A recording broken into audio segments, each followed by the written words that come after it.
Jewelleries లో gratitude sale March 8 నుంచి 11 వరకు ఫ్లాట్ 50% ఆఫ్ ఆన్ విఏ.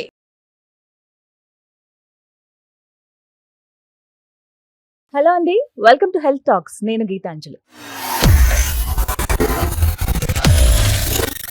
పచ్చకామెర్లు చాలా మంది రాగానే భయపడిపోతూ ఉంటారండి. పచ్చకామెర్లకి ఊర్లలో అయితే ఇప్పటికీ నాటు వైద్యం చేయిస్తున్నారు, పసర్లు తాగిస్తున్నారు. ఇవి ఎంతవరకు సేఫ్? అసలు పచ్చకామెర్లు ఎందుకు వస్తాయి? ముందుగా మనం గుర్తించొచ్చా? ఎలాంటి ఫుడ్ తీసుకోవాలి, ఎలాంటివి అవాయిడ్ చేయాలి, మొత్తంగా అసలు పచ్చకామెర్ల పైన పూర్తి అవగాహన కల్పించేందుకు ఒక వీడియోతో మీ ముందుకు వచ్చాను. నాతో పాటు ఉన్నారు ప్రముఖ హెపటాలజిస్ట్ డాక్టర్ కావ్య. వారితో మాట్లాడి కంప్లీట్ డీటెయిల్స్ తెలుసుకుందాం. హలో డాక్టర్ గారు. హలో అండి. జాండీస్ గురించి ఇవాళ మనం మాట్లాడదాం. చాలా మంది డౌట్స్ ఇవి.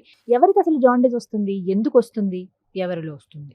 Very important topic. అంటే మనము జాండిస్ అనేది 2 టైప్స్లో తీసుకోవచ్చండి. ఒకటి alcohol related liver disease, alcohol వల్ల వచ్చే జాండిస్ ఒకటి. ఓకే. ఇంకోటి వైరస్ వల్ల వచ్చే జాండిస్ ఒకటి. ఇంకోటి లివర్ అనేది డ్యామేజ్ అయినా, లివర్ క్యాన్సర్ ఉన్నా, లివర్ సిరోసిస్ ఉన్నా వచ్చే జాండిస్ ఒకటి. ఇంకోటి వైరసెస్ వల్ల వచ్చేది. ఓకే, సో ఇవి అనేది మనకు తెలుసుకోవాలి. So alcoholics generally long term గా కన్జ్యూమ్ చేస్తున్నారు, ఆల్కహాల్ డైలీ కన్జ్యూమ్ చేస్తున్నారు. వాళ్ళకి లివర్ సెల్ డెత్ అయ్యి లివర్ లో జాండిస్ వచ్చే, లివర్ సెల్ డెత్ అయినందుకు వాళ్ళకి జాండిస్ వచ్చే అవకాశం ఉంది. అది ఫస్ట్ థింగ్. సెకండ్ థింగ్ ఏంటంటే వైరసెస్ అనేవి ఉన్నాయి. మోస్ట్ కామన్ గా మనం చూడాల్సిన వైరసెస్ ఏంటంటే, అంటే ఎన్నో వైరసెస్ వల్ల మనకి వైరస్ అనేది జాండిస్ అనేది వచ్చే అవకాశం ఉంది. మోస్ట్ కామన్ గా చూసేది ఏంటంటే హెపటైటిస్ ఏ అండ్ హెపటైటిస్ ఈ. అంటే ఈ వైరస్ లివర్ ని ఎఫెక్ట్ చేస్తాయి. సో ఏఈ అనేది కలుషితమైన వాటర్ కానివ్వండి, కలుషితమైన ఫుడ్ కానివ్వండి, దానివల్ల వస్తుంది అనమాట. సో దాని తర్వాత బీసీ కూడా ఉన్నాయి. వైరల్ హెపటైటిస్ బి కానివ్వండి, viral hepatitis C body fluids ద్వారా స్ప్రెడ్ అవుతుంది. అది బ్లడ్ ట్రాన్స్ఫ్యూషన్స్ వల్ల. అంటే ఎవరికన్నా హెపటైటిస్ బి లేదా హెపటైటిస్ సి ఉందనుకోండి, వాళ్ళ నుంచి ఒకవేళ బ్లడ్ వచ్చింది అనుకోండి, వాళ్ళ ద్వారా వచ్చే అవకాశం ఉంది. సెక్షువలీ ట్రాన్స్మిట్ అయ్యే అవకాశం ఉంది. బాడీ ఫ్లూయిడ్స్ ద్వారా ట్రాన్స్మిట్ అయ్యే అవకాశం ఉంది.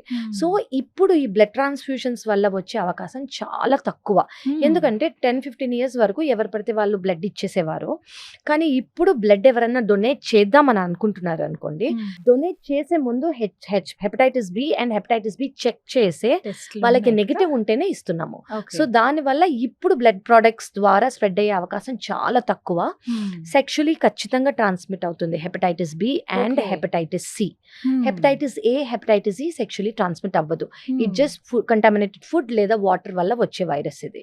అండ్ సెకండ్ థింగ్ ఏంటంటే డయాలసిస్ మెషిన్స్ సెపరేట్ గా ఉండాలి. హెపటైటిస్ బి కానివ్వండి, హెపటైటిస్ సి కానివ్వండి. సో డయాలసిస్ చేయించుకునే వాళ్ళు ఎవరికన్నా బి కానివ్వండి, హెపటైటిస్ బిసి ఉందనుకోండి, అదే మెషిన్ లో వీళ్ళు రెగ్యులర్ వాళ్ళు చేయించుకోకూడదు.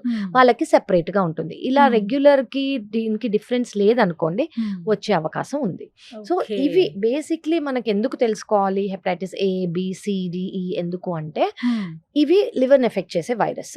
కొన్ని అక్యూట్ గా అంటే చాలా ఇయర్స్ గా లేనిది, జస్ట్ అప్పటికప్పుడు జాండిస్ వచ్చి ఎస్పెషలీ హెపటైటిస్ ఏ, హెపటైటిస్ ఈ జ్వరం కానివ్వండి, దగ్గు కానివ్వండి, లేదా జస్ట్ లాస్ ఆఫ్ హెపటైట్ అంటే ఆకలి వేయకుండా ఉండటము, వెయిట్ లాస్ అవ్వటము, కొంచెం వీక్నెస్ ఉండటము, ఇది హెపటైటిస్ ఏ, ఈ వల్ల వస్తుంది. జనరలీ 90% మందికి బాడీ ఇమ్యూనిటీనే ఆ వైరస్ ని క్లియర్ చేసేస్తుంది.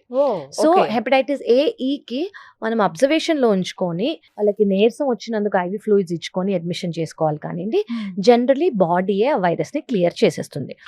కానీ కొంతమంది 5% నుంచి 8% మంది వరకు అక్యూట్ లివర్ ఫెయిల్యూర్ వీటి వల్ల అయ్యే అవకాశం ఉంది. సో వీళ్ళకి ఒకవేళ ఫెయిల్ అయింది అనుకోండి, వీళ్ళ లివర్ ఒరిజినల్ గా నార్మల్ గానే ఉంటుంది, కానీ ఈ వైరస్ ఎఫెక్ట్ అయినందుకు లివర్ ఫెయిల్ అయ్యి ఎమర్జెన్సీగా లివర్ ట్రాన్స్ప్లాంట్ చేసే అవసరం వీళ్ళలో పడచ్చు. కానీ ఇది చాలా తక్కువ శాతం. మోస్ట్లీ హెపటైటిస్ ఏ, హెపటైటిస్ ఈ ఉన్న వాళ్ళు ఆటోమేటిక్ గా వాళ్ళ ఇమ్యూనిటీనే క్లియర్ చేస్తుంది. అది first thing. Second thing hepatitis B, hepatitis C అనేవి జనరలీ ఇమ్యూనిటీ నుంచి అంటే చాలా వరకు సైలెంట్ గా ఉండి, కొంతమందిలో క్రానిక్ డిజీజ్ అంటే మన ఇమ్యూనిటీ క్లియర్ చేసిన ఒక్కసారి హెపటైటిస్ బి, సి పాజిటివ్ వచ్చింది అనుకోండి, వాళ్ళకి లైఫ్ లాంగ్ పాజిటివ్ ఉంటుంది. వీళ్ళకి నెగిటివ్ అవ్వదు. ఓన్లీ 2% మందికి సీరో కన్వర్జన్ అంటాం దీన్ని. అంటే హెపటైటిస్ బి పాజిటివ్ వచ్చినా హెపటైటిస్ సి పాజిటివ్ వచ్చినా నెగిటివ్ అయ్యే అవకాశం ఓన్లీ 2% మందికే 2% మందికే ఉంది. సో వీళ్ళకి ఏమవుతుందంటే క్రానిక్ లివర్ డిసీజ్ వచ్చే అవకాశం ఉంది, లేదా లివర్ లో క్యాన్సర్ వచ్చే అవకాశం ఉంది, లేదా లివర్ లో ఫెయిల్యూర్ అయ్యే అవకాశం ఉంది. సో ఇవి ఏవి కాకుండా ఇప్పుడు we have very very beautiful treatment. ఏంటి అని అంటే హెపటైటిస్ బికి లైఫ్ లాంగ్ జస్ట్ 1 టాబ్లెట్ తీసుకున్నాం అనుకోండి, ఆ వైరస్ అనేది యాక్టివ్ గా లేకుండా, వైరస్ అనేది మల్టిప్లై అవ్వకుండా, వైరస్ నేను ఇప్పుడు మీకు చెప్పిన కాంప్లికేషన్స్ చేయకుండా ఈ టాబ్లెట్ అనేది కాపాడుతుంది. కానీ హెపటైటిస్ బి ఉన్న వాళ్ళు చాలా ఇంపార్టెంట్ గా చేయాల్సింది ఏంటంటే every 3 months blood test, every 6 months CT scan లేదా ఎంఆర్ఐ. ఎందుకు ఇది చేసుకోవాలి అంటే వీళ్ళల్లో క్యాన్సర్ వచ్చే అవకాశం ఉంది కాబట్టి సిటీ లేదా ఎంఆర్ఐ ఎక్కడ ఉన్న వైరస్ కి మీరు మాత్రలు తీసుకుంటున్నా, మాత్రలు తీసుకోకపోయినా ఖచ్చితంగా ఎవ్రీ 6 months స్కాన్, అది కూడా సిటీ లేదా ఎంఆర్ఐ చేయించుకోవడం very important. And HBV DNA అని ఉంటుంది. సో ఇది వైరల్ లోడ్ అనమాట. అంటే 1 ml ఆఫ్ బ్లడ్ లో ఈ వైరస్ ఎంత ఉంది అనేది ఇయర్లీ ఒకసారి, అంటే వన్స్ అన్ ఇయర్ చేయించుకొని ఇలాగే వీళ్ళు ఎప్పుడు ఫాలో అప్ అవ్వాలి. అలాగే హెపటైటిస్ సికి ఏంటంటే ఈ బేసిక్లీ హెపటైటిస్ బి అండ్ సికి ముందు ఓన్లీ ఇంజెక్షన్స్ ఉండేవి. ఎవ్రీడే వెళ్ళి ఇంజెక్షన్స్ ఇయర్స్ టుగెదర్ తీసుకోవాల్సి వచ్చేది. ఇప్పుడు జస్ట్ హెపటైటిస్ సికి 3 months మెడికేషన్స్ లేదా 6 months మెడికేషన్ తీసుకుంటే కంప్లీట్ గా వైరస్ అనేది పోతుంది. సో వాళ్ళు కూడా 6 months కి ఒకసారి సిటీ స్కాన్ చేయించుకుంటే సరిపోతుంది. This is very important. ఇది వైరస్ రిలేటెడ్. దీని వల్ల కూడా జాండిస్ వచ్చి ఆల్కహాల్ ఒకటి, వైరస్ ఒకటి. థర్డ్ థింగ్ ఏంటంటే లివర్ ఫెయిల్యూర్ లో ఉన్నప్పుడు లివర్ ఫెయిల్యూర్ వల్ల లివర్ సెల్ డెత్ అయినందుకు జాండిస్ అనేది ఒక లివర్ ఫెయిల్యూర్ సిమ్టమ్ లాగా వస్తుంది అనమాట. సో ఇది అడ్వాన్స్ స్టేజెస్ లో జనరలీ మనం డే టు డే రొటీన్ లో చూడం, మేము హాస్పిటల్స్ లో చూసేది ఇది. ఈవెన్ చిల్డ్రన్ అంటే న్యూ బోర్న్ బేబీకి కూడా మీరు వినే ఉంటారు, పుట్టంగానే జాండిస్ వస్తుంది. పచ్చకామర్లు వచ్చాయని చెప్పి వెళ్ళి తీసుకెళ్లి బాక్స్ లో పెట్టారు. కరెక్ట్. దీన్ని ఫిజియలాజికల్ జాండిస్ అంటాం. దీని వల్ల హార్మ్ ఏమీ లేదు. సో జనరలీ యూవీ రేస్ కింద పెట్టామనుకోండి ఆటోమేటిక్ గా అది నార్మల్ అయిపోతుంది. కానీ చిన్న పిల్లలకు కూడా జాండిస్ వచ్చి లివర్ ఫెయిల్ అయ్యి చిన్న పిల్లలకు కూడా ట్రాన్స్ప్లాంట్ చేసే అవకాశం ఉంది, అవసరం పడచ్చు. సో ఇలా జాండిస్ అనేది చాలా రకాలుగా ఉంటుంది అనమాట. సో ప్లస్ ఇలాగే కాకుండా ఇది నార్మల్ లివర్ సెల్స్ వల్ల వచ్చే జాండిస్. ఇంకోటి ఏంటంటే అబ్స్ట్రక్టివ్ జాండిస్ అని అంటాం. అబ్స్ట్రక్టివ్ జాండిస్ అంటే ఏంటంటే ఇప్పుడు మన లివర్ లో బైల్ డక్ట్స్ ఉంటాయి. బైల్ డక్ట్స్ అనేవి బైల్ జ్యూస్ అనేది ఫ్లో అవుతూ ఉంటుంది. ఆ బైల్ జ్యూస్ బయటికి ఫ్లో అయితే డైజెషన్ అయ్యి మోషన్ బయటకు వస్తుంది. కానీ ఈ బైల్ జ్యూస్ అనేది లివర్ బైల్ డక్ట్స్ లో సరిగ్గా ఫ్లో అవ్వలేదు అనుకోండి, అది ఈ బైల్ డక్ట్ లో స్టోన్ వల్ల అయి ఉండొచ్చు, ఈ బైల్ డక్ట్ లో క్యాన్సర్ గ్రోత్ వల్ల అయి ఉండొచ్చు, అలా చాలా రీజన్స్ ఉంటాయి. సో దీని వల్ల జాండిస్ వచ్చింది అనుకోండి, దేని వల్ల అది మనం ఓన్లీ స్టోన్ అనుకోండి, ఎండోస్కోపీ అని ఒక ప్రొసీజర్ ఉంటుంది, ఈఆర్సిపి. ఎండోస్కోపీ ద్వారా ట్యూబ్ పెట్టి ఆ స్టోన్ తీసేసేయచ్చు, మనం స్టెంట్ పెట్టుకోవచ్చు. క్యాన్సర్ అనుకోండి సర్జరీ చేసే అవకాశం ఏమైనా ఉందా, లేదా దాని వల్ల జాండిస్ వచ్చి ట్రాన్స్ప్లాంట్ ఏమైనా చేయాలా, ఇవన్నీ దీన్ని అబ్స్ట్రక్టివ్ జాండిస్ అని అంటాం. సో ఇందులో 2 types ఉన్నాయి అన్నమాట. జాండిస్ పచ్చకామర్లు అనగానే ఎట్లా గుర్తించే వాళ్ళు అంటే కళ్ళు ఎల్లో కలర్ లో కనిపించాలి, కరెక్ట్. వాళ్ళు వెళ్ళే మోషన్ వైట్ కలర్ అయిపోతుంది, కరెక్ట్, డీప్ ఎల్లో కలర్ లో ఉంటుంది. కరెక్ట్ అండి. సో ఇవి చూసి గుర్తుపడతారండి మామూలుగా. ఇంకా ఎలాంటి సిమ్టమ్స్ ఉంటే వాళ్ళకి పచ్చకామర్లు వచ్చాయని అనుకోవచ్చు? సో మీరు అన్నట్టు ఎల్లో కలర్ ఐస్ లో కానివ్వండి, బాడీలో కానివ్వండి కనిపించాలంటే లివర్ ఫంక్షన్ టెస్ట్ బిలిరుబిన్ అనేది 3 కన్నా ఎక్కువ ఉంటే తప్ప కనిపించదు.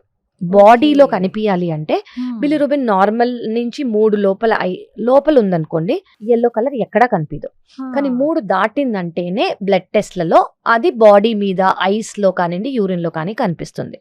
సో వేరే సిమ్టమ్స్ ఏమి ఉండొచ్చు జాండిస్ వచ్చింది అంటే ఎపెటైట్ అనేది తక్కువ ఉండొచ్చు, ఆకలి వేయకపోవటం, fever, evening rise of temperature అంటాం. సో ఈవినింగ్స్ టెంపరేచర్ రావటం, చలేయటము, ఆకలి లేకపోవటం, వామిటింగ్స్ రావటం. అంటే బేసిక్లీ లివర్ ఏం చేస్తుంది, ఫుడ్ డైజెస్ట్ చేస్తుంది. సో ఇవేవి లివర్ ఆ టెంపరీ పీరియడ్ లో చేయలేక వామిటింగ్స్ వచ్చే అవకాశం ఉంటుంది, ఎపెటైట్ అనేది తగ్గే అవకాశం ఉంటుంది. వీళ్ళు సరిగ్గా తినరు కాబట్టి వెయిట్ లాస్ అయిపోయే ఛాన్స్ ఉంటుంది. సో ఇవి మోస్ట్ కామన్ సిమ్టమ్స్. ఎప్పుడు డాక్టర్ ని సంప్రదించాలి అంటే మీకు ఎప్పుడు అనిపిస్తోంది అంటే అన్నోన్, ఇప్పుడు మీకు ఆకలి అనేది సడన్ గా వేయట్లేదు, ఆకలి అనేది మీరు బయట తిన్నారు ఓకే, కంటామినేటెడ్ వాటర్ ఫుడ్ ఏదైనా తిన్నారు అని అనుకోండి, విత్ ఇన్ ఫ్యూ డేస్ జ్వరం వస్తుంది, వీటిని మేము ఫ్లూ లైక్ సింటమ్స్ అని అంటాము.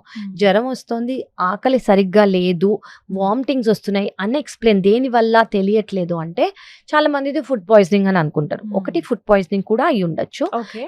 ఈ ఫుడ్ పాయిజనింగ్ లో ఈ వైరస్ వల్ల ఫుడ్ పాయిజనింగ్ అయి ఉండొచ్చు. సో దీని వల్ల జాండిస్ కూడా వస్తుంది. సో ఆ టైంలో డాక్టర్ ని అటెన్షన్ తీసుకోవడం వెరీ ఇంపార్టెంట్. ఎందుకంటే హెపటైటిస్ ఏ, హెపటైటిస్ ఈ అనేది సెల్ఫ్ లిమిటింగ్ డిసీజ్. ఇది మన ఇమ్యూనిటీనే క్లియర్ చేస్తుంది.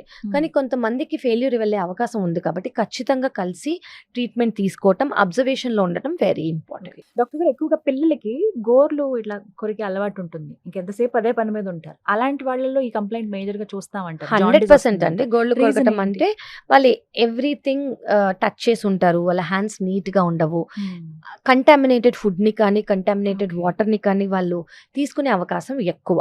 సో వీళ్ళలో కూడా వచ్చే ఛాన్స్ ఎక్కువ అండి. అంటే ఓన్లీ గోళ్ళు కొరకటం వల్ల రాదు, బట్ వాళ్ళ హైజీన్ కూడా ఒక అనేది reason. మెయింటైన్ చేయలేదు అనుకోండి, వచ్చే అవకాశం ఉంది. పచ్చకామర్లు వచ్చిన వాళ్ళకి ఎక్కువగా బార్లీ వాటర్ తాగాలి, బార్లీ తినాలి అని చెప్తుంటారు, ఉడికించింది. ఎందుకు? రీజన్ ఏంటండి? బేసిక్లీ హైడ్రేషన్ అండి. సో మనకి మోస్ట్ ఇంపార్టెంట్ హెపటైటిస్ లో చేయాలి, బార్లీ అనే కాదండి, ఏదైనా హైడ్రేషన్ అనేది చాలా ఎక్కువ ఇవ్వాలి. వీళ్ళకి వీక్నెస్ వచ్చేసి ఏమవుతుందంటే తిననందుకు లేదా లివర్ లో జాండిస్ వచ్చినందుకు ఏమవుతుందంటే కిడ్నీ ఎఫెక్ట్ అయ్యే అవకాశం ఉంటుంది. సో కిడ్నీకి మనం వాటర్ అనేది, హైడ్రేషన్ అనేది ఎక్కువ ఇవ్వాలి. అవి బార్లీ వాటర్ లో ద్వారా లేదా వాటర్, బేసిక్ సింపుల్ రెమెడీ ఏంటంటే బార్లీ కూడా అవసరం లేదు, వాటర్ లో సాల్ట్ షుగర్ వేసి ఇవ్వచ్చు. So that will correct all the electrolytes అనమాట. సో జస్ట్ ఇంట్లో సాల్ట్ ఉంటుంది, ఇంట్లో షుగర్ ఉంటుంది. సో ఓఆర్ఎస్ లాగా. సో ఓఆర్ఎస్ అంటే ఇదే. సో మన ఎలక్ట్రోలైట్స్ అన్ని మన వాటర్ ప్లస్, వాటర్ లో కూడా ఎలక్ట్రోలైట్స్ ఉంటాయి, సాల్ట్ లో ఉంటాయి, షుగర్ లో ఉంటాయి. సో ఇవి జస్ట్ రీప్లేస్ చేస్తే sir basically hydration. Only barley water కాదండి, ఇంపార్టెంట్ థింగ్ ఏంటంటే వాటర్ ఇంటేక్ అనేది చాలా ఇంపార్టెంట్. సో అది ఎనీ ఫామ్ మీరు ఇవ్వచ్చు. సో అందులో ఎక్కువగా మనం ఎప్పుడు Correct. చూసేదైతే బార్లీ అనేది ఇస్తూ ఉంటారు. కరెక్ట్. ఇంకా అంటే ఆ టైంలో పర్టికులర్ గా అంటే పచ్చకామెరలు వచ్చిన వాళ్ళు అవాయిడ్ చేయాల్సిన ఫుడ్ ఏంటండి? డీప్ ఫ్రైడ్ ఫుడ్స్ తీసుకోకూడదు అండి. రెడ్ మీట్ అనేది తీసుకోకూడదు, మటన్, పోర్క్, బీఫ్ తీసుకోకూడదు. డీప్ ఫ్రైడ్ ఐటమ్స్ అంటే ఆయిల్లో ఫ్రై చేసిన ఐటమ్స్, గ్రేవీ లాగా తీసుకోవచ్చు. ఎంత బ్లాండ్ కుదిరితే, ఎంత బాయిల్డ్ ఫుడ్ కుదిరితే అంత బాయిల్డ్, అంటే లివర్కి ఎక్కువ డైజెషన్ చేయాల్సిన అవసరం లేని ఫుడ్స్ మనం తీసుకోవాలి. అది నార్మల్ బాయిల్డ్ ఫుడ్స్ కానివ్వండి, Okay. రైస్ కానివ్వండి, ఆకుకూరలు కానివ్వండి, ఎక్కువ హైడ్రేట్ అవ్వటం కానివ్వండి, పెరుగన్న ఎక్కువ తినమని పెరుగన్నం, చెప్తారు కదా. ఎందుకంటే ఇది ప్రోబయోటిక్. ఎందుకంటే దీనివల్ల గుడ్ బ్యాక్టీరియా ఎక్కువ అయ్యి మన గట్ ని ఇంకా బాగా బ్యాలెన్స్ చేస్తుంది అనమాట. సో ఇవన్నీ చాలా ఇంపార్టెంట్. ఏదైతే అరగడానికి కష్టమో అవన్నీ అవాయిడ్ చేయాలి. అది oily substances, deep fried foods, red meat, ఇవన్నీ కొంచెం తక్కువ. ప్రోటీన్ అంటే చాలా మంది ఏమంటారంటే ఆల్కహాల్లో కానివ్వండి, లివర్ డిసీజ్లో కానివ్వండి, జాండిస్లో కానివ్వండి, చికెన్ తినకూడదు, ప్రోటీన్ Yes. తినకూడదు అని అంటారు. కానీ దిస్ ఇస్ రాంగ్ అండి. ప్రోటీన్ అనేది non-veg. ఖచ్చితంగా లివర్ Okay. ప్రాబ్లం ఉన్నప్పుడు చాలా ఎక్సెస్ అమౌంట్స్ లో ఇవ్వాలి. ఏవేవి No. ఎలా చేస్తాము? So egg white, egg white, lean meats లో చికెన్ కానివ్వండి, ఫిష్ కానివ్వండి, paneer, paneer, soya, regular vegetarian protein. So ఇది చాలా ఇంపార్టెంట్. సో ఇవి కంపల్సరీ తీసుకోవాలి. ఖచ్చితంగా. అంటే ఇవి ఫ్రైడ్ ఫార్మ్స్ లో తీసుకోకూడదు, బాయిల్డ్ గా తీసుకోగలిగితే ఉడికించినవి. It's the best way. కొంచెం salt and pepper, salt, pepper వేసుకోవచ్చు, అవన్నీ వేసుకోవచ్చు. మిగతా అంతా నార్మల్ గానే Correct. బట్ ఎక్కువ ఫ్రై చేసినవి, ఎక్కువ కారం అవి తీసుకోవద్దు. కారం కూడా దీనికి రిలేషన్ లేదండి.